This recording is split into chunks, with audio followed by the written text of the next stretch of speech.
इथे काय सांगते, जितक्यांना देवाचा आत्मा चालवतो तितके कोण आहे, देवाचे पुत्र आहेत. Praise the Lord. सो तुम्हाला जर परमेश्वराचा आत्मा चालवतोय, तुम्ही परमेश्वराचे पुत्र आहात. कारण पुन्हा भीती बाळगावी, पुन्हा घाबरावं, आता काय होईल, मी नरकात जाईल का, आता माझा नाश होईल का, का देव माझ्यावर रागावलाय का, आता मी कसं वागू, अशी भीती बाळगावी. Okay, the spirit of fear. असं नाही का पुन्हा भीती बाळगावी, असा दासपणाचा आत्मा नाही, म्हणजे स्लेव्हरी, दास, गुलाम असा आत्मा तुम्हाला मिळाला. तर ज्याच्याद्वारे तुम्ही का पित्याला, आपल्या स्वर्गीय परमेश्वर जो आहे, पिता आहे, ज्याला देव बाप्पा आपण म्हणतो, की आपला देव बाप जो आहे, आपला अब्बा बापा अशी आपण हाक का मारतो, कशाद्वारे मारतो माहिती, there is a spirit of adoption. दत्तकपणाचा एक आत्मा आहे, it is a spirit. Praise the lord. तुम्हाला जर नाही का 2 तिमोथी 1:7 वचन माहित असेल, की परमेश्वराने तुम्हाला भित्रेपणाचा आत्मा दिला नाही. So fear is a spirit. भीती एक आत्मा आहे, जो दुरात्मा आहे. But there is a spirit of adoption, एक दत्तकपणाचा आत्मा आहे. मी तुम्हाला आता किती निगेटिव्ह काउन्सिलिंग केलं, कितीही बोलले, आणि तुमच्यामध्ये पवित्र आत्मा जर आहे ना, मग मी बोलेल नाही नाही देव तुमच्यावर प्रेमच करत नाही. मी नाही का वचन इकडचं तिकडचं कसंही करून तुम्हाला सिद्ध करून दाखवलं की तुम्ही पापी आहात, तुम्ही स्वर्गात जात नाही, देव तुमच्यावर प्रेम करत नाही ना, तरी ही गोष्ट नाही का, कदाचित तुम्ही इमोशनल व्हाल, भावुक व्हाल, पण आतून काहीतरी आवाज तुम्हाला सांगेल की नाही नाही, तुम्ही परमेश्वराचे आहात, येशूने तुम्हाला निवडले. म्हणजे ही आयडेंटिटी तुमच्यापासून कोणीच काढून घेऊ शकत नाही, की तुम्ही प्रभू येशू ख्रिस्ताचे आहात, तुम्ही देवाच्या कुटुंबाचे आहात. का? There is a spirit of adoption. दत्तकपणाचा एक आत्मा आहे, आणि तो आत्मा सदैव आपल्याला जाणीव करून देतो. तुम्ही ज्यावेळेस स्वतःला पापी, मी योग्य नाही, मी लायक समजताना, परत नाही का काही वेळाने तो आत्मा येतो आणि आपल्याला म्हणतो नाही देव तुझ्यावर प्रेम करतो, परमेश्वर कनवाळू आहे, परमेश्वराकडे क्षमा माग, परमेश्वर त्यागणार नाही. आणि हीच गोष्ट आपल्याला धैर्य देते, की आपण किती वेळा पडतो, किती वेळा चुका करतो, किती वेळा हरतो, किती वेळा अपयशी होतो, तरी परत परत परत आपण त्या पित्याकडे जातो, त्याच्याकडे देव, न्यायाधीश परमेश्वर म्हणून एक बाप, एक अब्बा, आपला नाही का देव बाप म्हणून आपण जातो. Praise the Lord. म्हणून आपण काय सांगतो, देव बापा आपण अशी हाक मारतो. Praise the Lord. सो एक दत्तकपणाचा आत्मा आपल्याला दिलाय, त्या आत्म्याद्वारे आपण अब्बा बापा अशी हाक मारतो. So there is a law of adoption. दत्तक घेण्याचा एक नियम आहे, ज्याद्वारे येशू ख्रिस्त आता योसेफाच्या घराशी कनेक्टेड झालाय. Praise the lord. तुम्हाला समजतंय की कुठून फिरून कशी नाही काही वंशावळ येते, या लॉ ऑफ अडॉप्शन द्वारे किंवा दत्तकपणाच्या ह्या नियमाद्वारे येशू ख्रिस्ताचा आता पिता कोण झालाय, योसेफ. योसेफ जर पाहायला गेलं तर कुठून आलाय, पुन्हा एकदा सोलोमनद्वारे दाविदाच्या घराण्यातून आलेला आहे. सो ज्या वेळेस वंशावळीच्या रेफरन्स मध्ये योसेफाची वंशावळ सांगितली जाते, सो मत्तई त्या सगळ्यांना प्रूफ करतोय की लीगली, कायदेशीररित्या हा जो मसीहा आहे, ओके, लीगल, तो प्रूफ करतोय, तो सिद्ध करतोय की लीगली, कायदेशीररित्या येशू ख्रिस्त हा दाविदाच्या घराण्याशी, यहुदा वंशाशी कनेक्टेड आहे. हाऊ? लॉ ऑफ अडॉप्शन, दत्तकपणाच्या नियमाद्वारे. Praise the lord. आणि आपण सुद्धा त्याच नियमाद्वारे पित्याशी कनेक्टेड झालो आहोत. Praise the lord. आपल्यासाठी मध्यस्थ ठरला आहे प्रभू येशू ख्रिस्त. आज प्रभू येशू ख्रिस्ताद्वारे आपला स्वर्गीय पिता हा आपला बाप झालाय. म्हणून पुन्हा भीती बाळगावी असा दासपणाचा आत्मा आपल्याला मिळाला नाहीये. तुम्ही दास नाहीये, तुम्ही गुलाम नाहीये, तुम्ही नाकारलेले नाही, तुमच्यावर दया केलीये, तुम्हाला परमेश्वराने नाही का दया माया करून तुम्हाला स्वीकारले नाही. There is a law, there is a spirit of adoption. दत्तकपणाचा आत्मा आहे, जो तुमच्यामध्ये साक्ष देतो, जो तुम्हाला दाखवतो. Praise the lord. खूप वर्षापूर्वी, लाईक म्हणजे मला वाटतं 4-1 वर्ष होऊन गेली असतील, एक ब्रदर आमच्या घरी आले होते. म्हणजे आमच्या घरी आले होते इन द सेन्स, त्या ब्रदरचे खूप प्रश्न होते. He was against grace. ते म्हणायचे हे लोक कृपेचा प्रचार करतात, grace grace grace, hyper grace grace preacher. तर तो नेहमी म्हणायचा हे चुकीचं आहे, ग्रेस तुम्हाला पाप करायला लावते. तुम्ही जेव्हा कृपा प्रचार करता, कृपामुळे तुम्ही पाप करता, तुम्हाला देवाचं सिरियसनेस नाही, लॉज फॉलो केला पाहिजे, नियमशास्त्रच फॉलो केलं पाहिजे. आणि माझे हजबंड नेहमी त्याला नाही का, म्हणजे त्यांचा आधीपासूनचा तो मित्र आहे, त्या ब्रदरला ते नेहमी सांगायचे की असं नाहीये, तुला कृपा समजली ना मग तुला समजेल, कारण आपलं तारण कृपेद्वारे झालंय, नियमशास्त्र आपल्याला देण्यातच आलं नाहीये. आपण परमेश्वरासाठी परराष्ट्रीय होतो आणि आपल्यासाठी प्रेषित पॉल कृपेची सुवार्ता घेऊन आला. मग कृपा काय? ज्याला खरी कृपा कळलीये तो पाप नाही करत.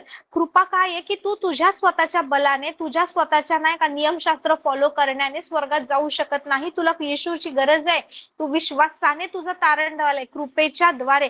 पण तो नेहमी कितीतरी वर्ष नाही का अपोज करत होता आणि ह्यांना खूप बर्डन यायचं. मग एक दिवस नाही का आम्ही ठरवलं, की आम्ही दोघांनी ठरवलं की त्याला घरीच बोलूया, त्याचे जे काही प्रश्न आहेत ते करूया.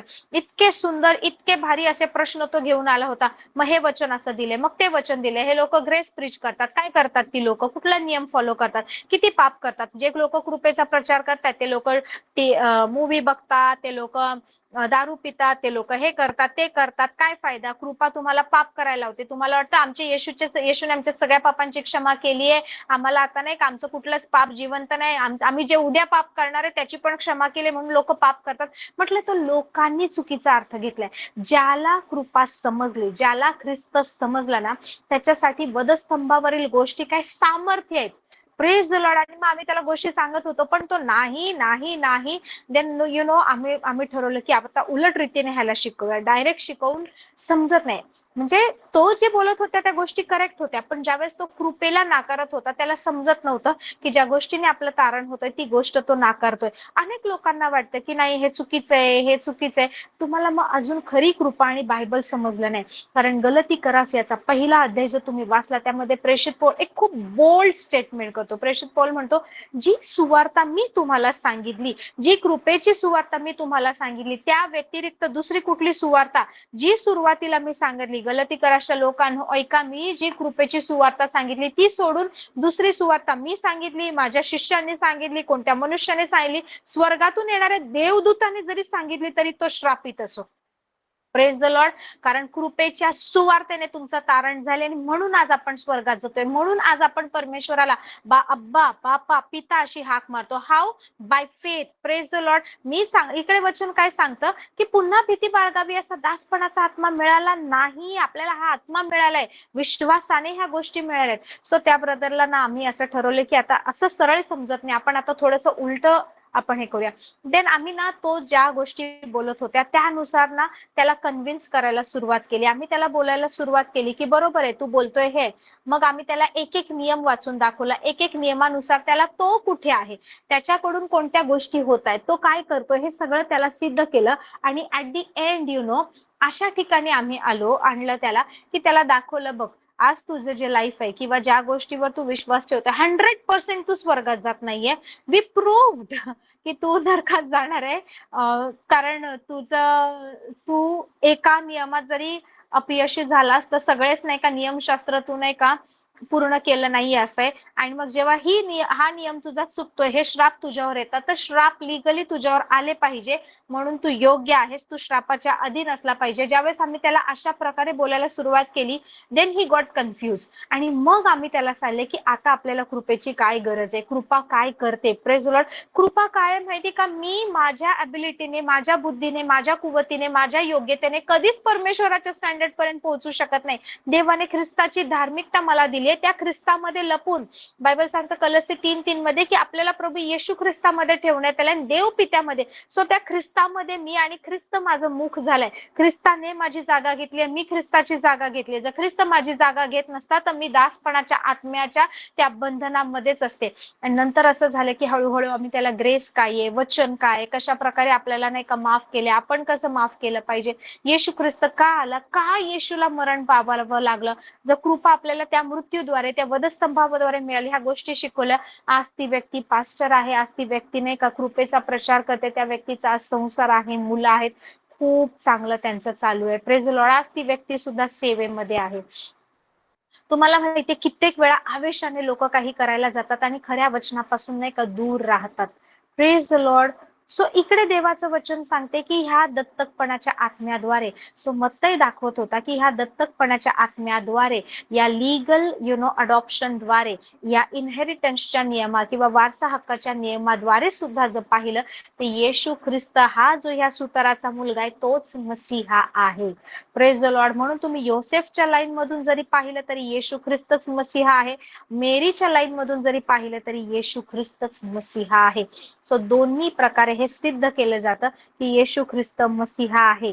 येस, परमेश्वराने काही गोष्टी बायपास केल्या, परमेश्वराने लाईन डिवाइड केली, परंतु हे सगळं ज्यावेळेस प्रभू करत होता त्यावेळेस ना कुठूनही कोणीही या मसीहा म्हणून येशू ख्रिस्तावर बोट उचलू शकलं नसतं, अंधकाराचं राज्य ब्लेम करू शकलं नसतं. ह्याची काळजी परमेश्वराने घेतली आहे. Praise the Lord, praise the Lord.